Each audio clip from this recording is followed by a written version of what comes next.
Hello everyone. So in this particular video we are going to see about the new visual query. So till now what actually we were doing, we were clicking on the new SQL query and we were writing the query manually. Now we have an option to create a query in a visually also. Click on the new visual query. Now after that you have to select a table. So let me select this employee table. Click on the insert into canvas. Now you can see this employee table we have inserted. It will look similar to the Power Query editor, right? In Power Query editor, whatever the transformation you were doing, right, here also you can do all the kind of the transformation. Now suppose you have to remove any column, or if you want to keep only the top rows, if you want to keep the duplicates, if you want to filter a row, all the kind of the operation you can do here. So suppose I have selected the employee ID here, right?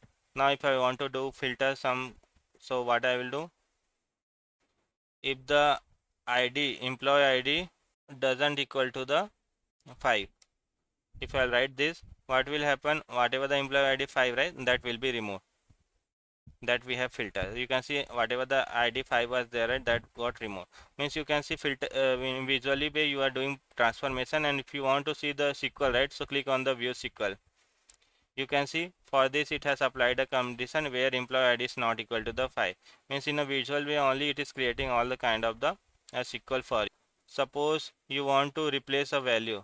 So what I want here, in a salary column I will select this,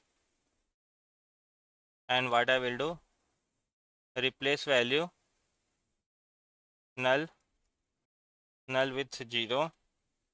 Click on the OK. You can see whatever the null values were there, it was replaced with the 0. Now if you want to see the view SQL, it has written a query for that also. You can see it has written a query. It has written the case statement where salary is null, then it is making as a 0. Means you do not have to write any kind of the query in a visually way, only you can do that. Now suppose you have done this all the kind of the transformation. There are multiple transformation based on your need, you can do that. You want to save as a view, right? Click on the save as view.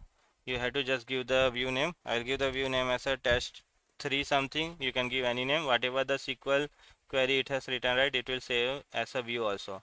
You can see one view got created, and in the left side you can see test 3. This is the view we have created, right?